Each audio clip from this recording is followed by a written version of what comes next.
Package Group Weekly Retrospective for December 6th, 2019. And leading off is Steve. So it went not so well this week is as I've been working in tandem with Nico on front end on an issue, I've realized that I'm so used to working on tasks in a full stack mindset that it's like really weird to think of things of like I need to plan and think in a way where I like can understand what needs to be done on the back end so that I can enable the front end. And it's just been taking some getting used to. And thanks, Nico, for bearing with me and helping me out with that. I'll read for Gigi since he's not here. There's been lots of random spec failures and delays, and it looks like there's some agreement there that this week there has been a lot of those types of failures. On to Nico. Yeah, so what did not well this week is something didn't well from the previous week where I set myself at limited availability and still traveling for a conf. This ended up me being super tired the full week and probably be less productive than if I just took off those 2 days. And on to David. Yes, so I got a merge request almost at the end of the maintainer review, and bam, a suggestion with a deep refactoring to do. Not good. Also, I was a bit alone last week at this team meeting. Well, I guess it's on me. On to Joao. Yeah, so the first day, the day one onboarding tasks were a bit overwhelming. I managed to complete them, but only on day 2. That's the only thing that didn't went that well. On to Ellie.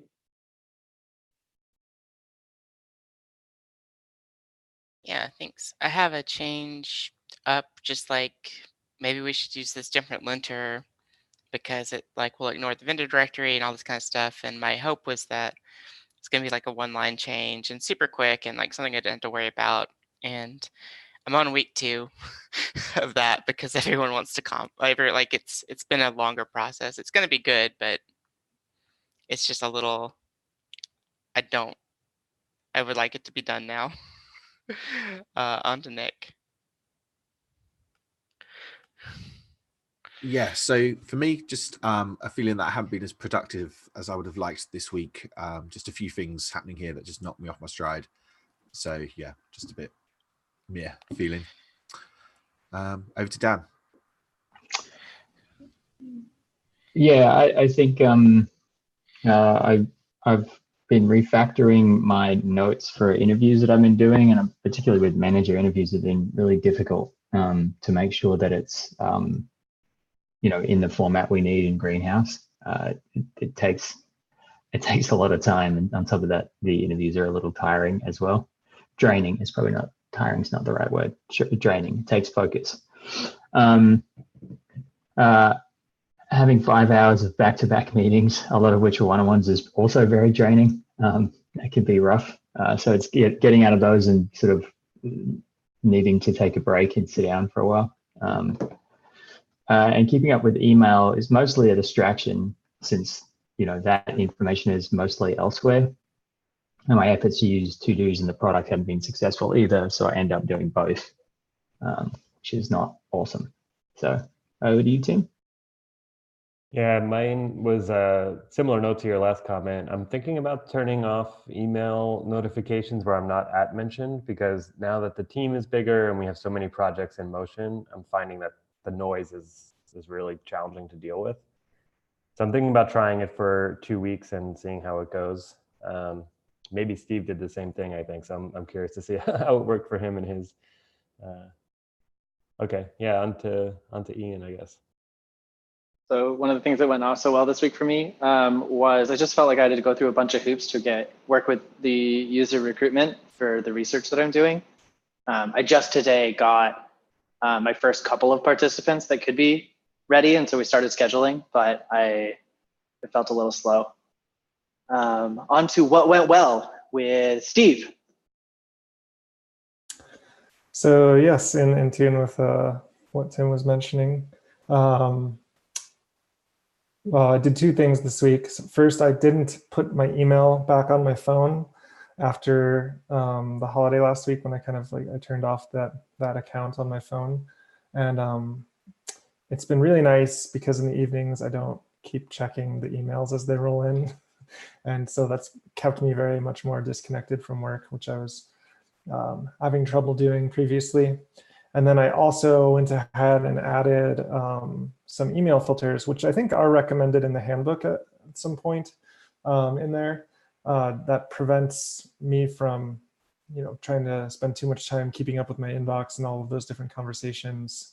And so now my inbox is mostly empty all of the time, and I can still go and view all of those emails, but it's nice to not just constantly see them flowing in.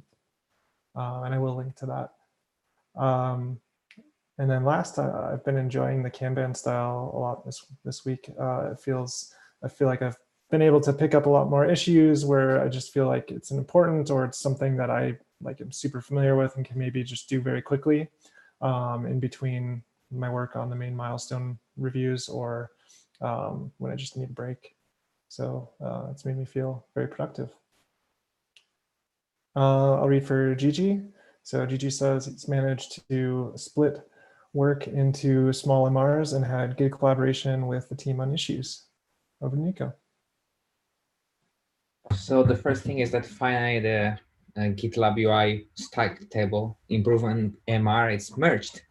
So it passed the front-end review this morning, and then soon later it got merged. This unblock us on the UI side of the refactor and possibly help the rest of GitLab as well. I'm very happy about this.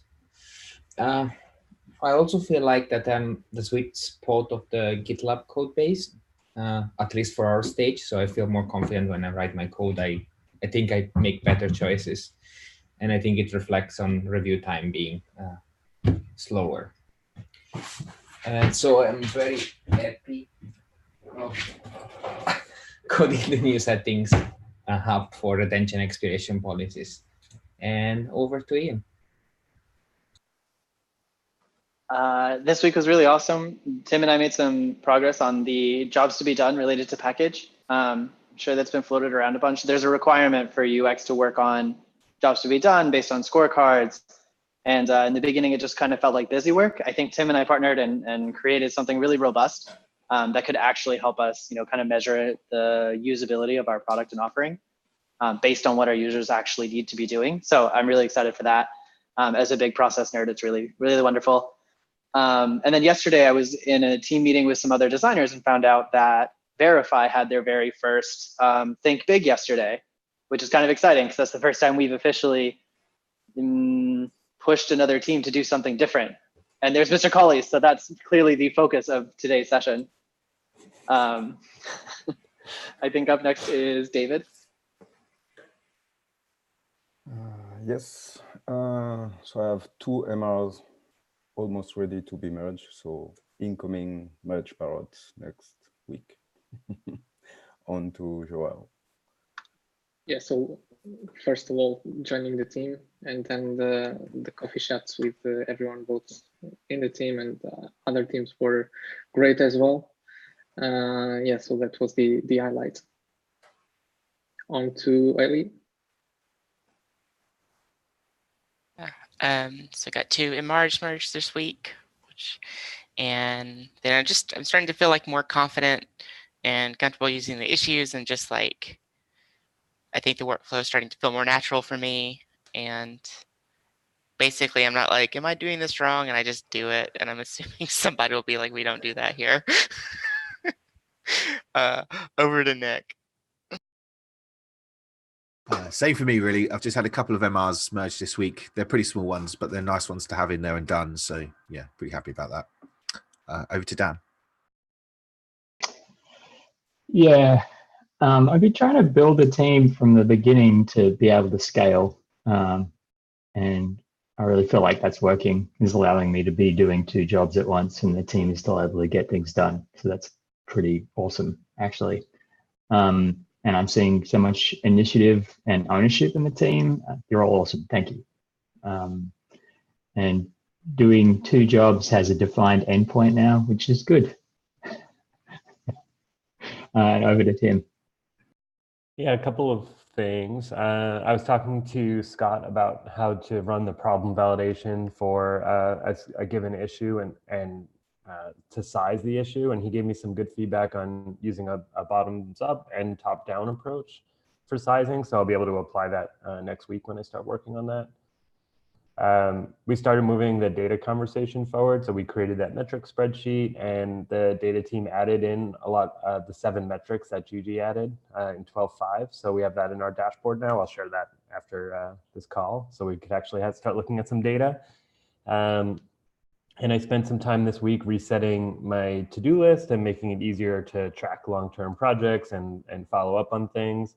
And I didn't write it down, but I should say I was feeling a bit stressed this week, and Ian kind of helped talk me down off the ledge yesterday morning and helped me get my head right a little bit. So I appreciate the teamwork there. It was really helpful. And that's it.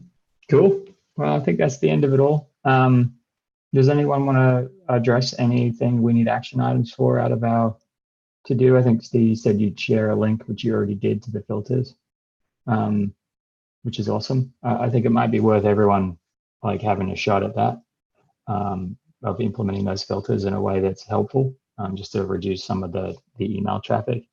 And certainly, you know, when we're not actually working, then I don't expect people to be trawling through their emails. I'm not going to tell people not to, because if that makes you feel better when you actually go to work the next day, then it's up to you. And we all have different working hours and all that. So I'll leave it up to people, but that should be quite useful. Anything else we want to add to action items? Nope. All right, I'm going to stop the recording. If peeps want to hang out, we've got a little bit of time left, and maybe we could just have a bit of a social chat. So I will finish the call now. Thank you very much, everyone. And if for those people following along at home, if you're at home, have a good one.